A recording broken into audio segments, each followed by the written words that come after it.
Hello, welcome back on Global Conference TV with me, Elizabeth Mashadi Monaring, author, speaker, and pastoral counselor.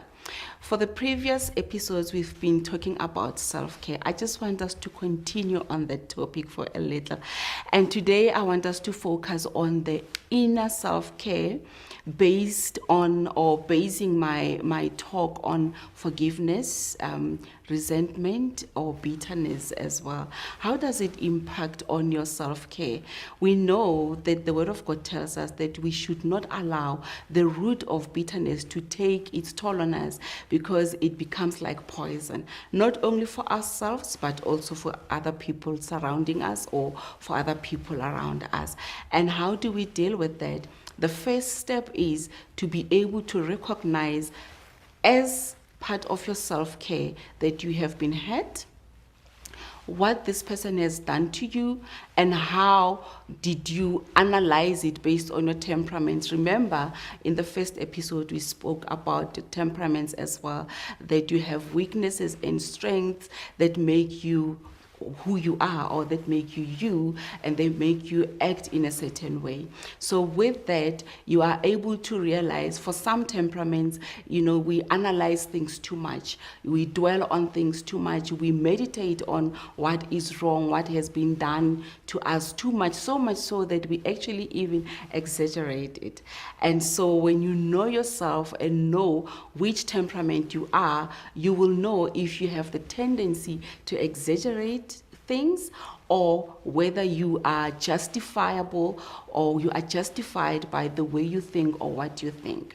And with that, you are able to now identify how this person has hurt you, and how does it make you feel, and why do you feel that way, and what do you need to do in order for yourself to heal.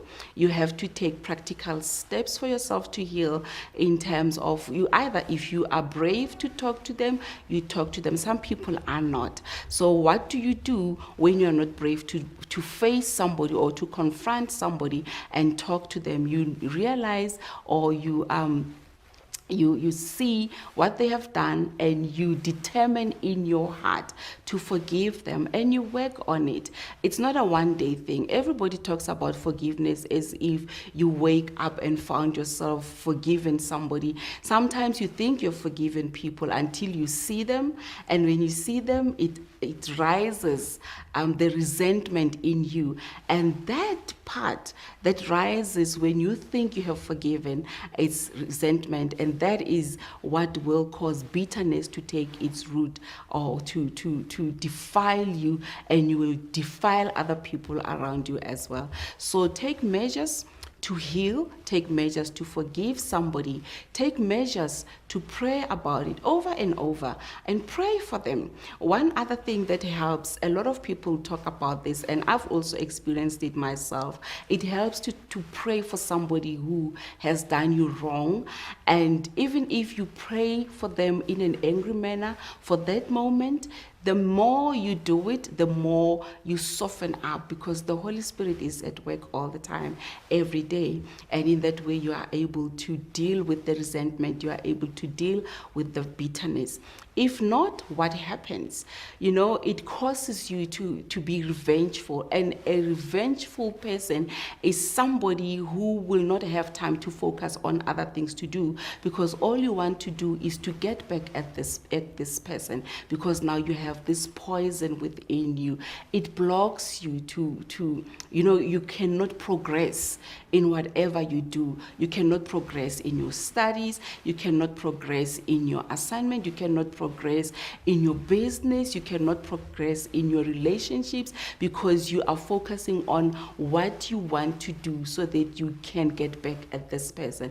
And guess what? They are moving on with their lives. Some of them don't even know that they hurt you. So it is your responsibility to care for yourself so much so that you are able to get one by one everything that causes you to stagnate in a rut or in a pit where you cannot progress in life because you are harboring resentment, you are harboring bitterness against somebody. Resentment will breed or will give birth to jealousy. It births envy as well. You become somebody who is always looking at what other people is doing or are they achieving, especially if it is that person that you hate so much or that person that you have resentment against. And that thing on its own, it's poisonous. You don't have anything good to say to anybody, and you find yourself being rejected by people who should be your support system, because every time when they are around you, you are talking over and over about this painful, bitter thing that has happened to you.